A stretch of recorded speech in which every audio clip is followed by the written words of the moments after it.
Good morning, ಶುಭೋದಯ. ನಾನಿವತ್ತು ಬೆಳಗ್ಗೆನೇ ಸಂಡೇ ಇದ್ದಿದ್ದರಿಂದ ನಮ್ಮ ಮನೆಯವ್ರಿಗೂ ರಜೆ ಇತ್ತು.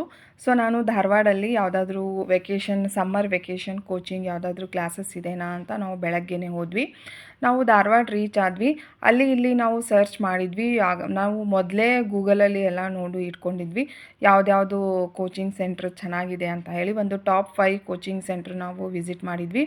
ಅದರಲ್ಲಿ ನಾನಿವಾಗ ಎಕ್ಸಲೆಂಟ್ ಕೋಚಿಂಗ್ ಸೆಂಟ್ರಲ್ಲೇ ಹೋಗಿದ್ದೆ. ನಾನು ಅಲ್ಲಿ ಇಲ್ಲಿ ನೋಡ್ತಾನೆ ಇದ್ದೆ ಗೂಗಲಲ್ಲಿ. ಬಟ್ ನಾನು ಸ್ವಲ್ಪ ಲೀಸ್ಟ್ ಮಾಡ್ಕೊಂಡಿದ್ದೆ ಯಾವುದ್ಯಾವುದು ನಾವು ವಿಸಿಟ್ ಮಾಡಬೇಕು ಅಂತ ಹೇಳಿ. ಸೊ ನಾನು ಅಲ್ಲಿ ಇಲ್ಲಿ ದೊಡ್ಡ ಮನೆ ಹೋಗಿದ್ದೆ, ಆಮೇಲೆ ಎಕ್ಸಲೆಂಟ್ ಹೋಗಿದ್ದೆ, ಗುರುಕುಲ್ ಹೋಗಿದ್ದೆ. ಇದು ನೋಡಿ ಪಾಟೀಲ್ ಗುರುಕುಲ್ ಅಂತ ಹೇಳಿ. ಇದು ಆ್ಯಕ್ಚುಲಿ ನನಗೆ ಚೆನ್ನಾಗಿ ಅನ್ನಿಸ್ತು. ತುಂಬ ನೀಟ್ನೆಸ್ ಇತ್ತು, ತುಂಬ ಹೈಜೆನಿಕ್ ಇತ್ತು. ಆಮೇಲೆ ರೂಮ್ಸು ಅಷ್ಟೇ ತುಂಬ ವೈಡ್ ಆಗಿತ್ತು. ಸೊ ನಾವು ಇಲ್ಲಿ ಯಾಕೆ ನಾನು ಟ್ರೈ ಮಾಡಬಾರ್ದು ಅಂತ ಹೇಳಿ ನಾನು ಇಲ್ಲಿನೂ ಕೂಡ ವಿಸಿಟ್ ಮಾಡಿದ್ದೆ. ತುಂಬ ಚೆನ್ನಾಗಿ ರೆಸ್ಪಾನ್ಸ್ ಮಾಡಿದರು. ಅಲ್ಲಿದೆಲ್ಲ ಏನು ರೂಲ್ಸು ರೆಗ್ಯುಲೇಷನ್ ಇದೆ ಅದೆಲ್ಲ ಅವರು ನಮ್ಮ ಮನೆಯವ್ರಿಗೆ ತಿಳಿಸಿ ಹೇಳ್ತಾಯಿದ್ರು. ಇಲ್ಲಿ ನೋಡಿ ಎಷ್ಟು ಹೈಜೆನಿಕ್ ಆಗಿದೆ, ಎಷ್ಟು ನೀಟಾಗಿ, ಎಷ್ಟು ಡಿಸಿಪ್ಲಿನ್ ಆಗಿತ್ತು. ಅದೇ ನಾವು ಥಿಂಕ್ ಮಾಡ್ತಾಯಿದ್ವಿ ಎಲ್ಲಿಗೆ ಸೇರಿಸ್ಬೇಕು ಏನು ಅಂತ ಹೇಳಿ.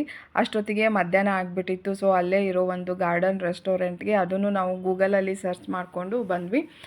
ಹೋದ್ಮೇಲೆ ಗೊತ್ತಾಯಿತು, ಅಯ್ಯೋ ತುಂಬ ಚೆನ್ನಾಗಿ ಸರ್ಚ್ ಮಾಡಿದ್ವಿ, ತುಂಬ ಚೆನ್ನಾಗಿತ್ತು ಅಂತ ಹೇಳಿ. ನಾವು ಇಲ್ಲಿ ಎಂಟ್ರಿ ಆಗ್ತಿದ್ದಂಗೆ ಇಲ್ಲಿ ನೋಡಿ ಸಪೋಟ ಮರ ಕಾಣ್ಬೋದು ನೀವು. ಎಷ್ಟು ಸಪೋಟ ಬಿಟ್ಟಿತ್ತು ಅಂದರೆ ಹಾಗೆ ತೊಗೊಂಡು ತಿಂದುಬಿಡೋಣ ಏನೋ ಅಂತ ಅನಿಸ್ತಿತ್ತು. ಸಮ್ಮರ್ಗೆ ಅಂತೂ ಈ ಗಾರ್ಡನ್ ರೆಸ್ಟೋರೆಂಟು ತುಂಬ ಹೇಳಿ ಮಾಡಿಸಿದ್ದು. ನೀವು ಅಲ್ಲಿ ಧಾರವಾಡದವರೇ ಆಗಿದ್ದರೆ ಇದಕ್ಕೆ ಒಂದು ಸಲ ವಿಸಿಟ್ ಮಾಡಿ. ತುಂಬ ಫುಡ್ಡು ಕೂಡ ಅಷ್ಟೇ ತುಂಬ ಟೇಸ್ಟಿಯಾಗಿತ್ತು, ತುಂಬ ಕ್ಲೀನ್ ಇತ್ತು. ಇದು ಕೂಡ ಇದು ನಾವು ಒಂದು ರೆಸ್ಟೋರೆಂಟ್ ಅಂತ ಅನ್ನಿಸ್ಲೇ ಇಲ್ಲ, ಯಾವುದೋ ಒಂದು ತೋಟಕ್ಕೆ ಬಂದಿದ್ದೀವಿ ಅಂತ ಅನ್ನಿಸ್ತಾ ಇತ್ತು.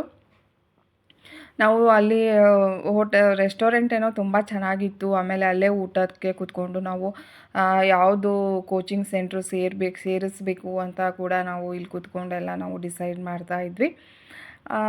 ಇಲ್ಲಿಗೆ ನಾನು ಮತ್ತೆ ನೆಕ್ಸ್ಟ್ ಲಾಗಲ್ಲಿ ಎಲ್ಲಿಗೆ ಸೇರಿಸಿದ್ವಿ ನನ್ನ ಮಗಳಿಗೆ ಅಂತ ಹೇಳಿ ನಾನು ಹೇಳ್ತೀನಿ.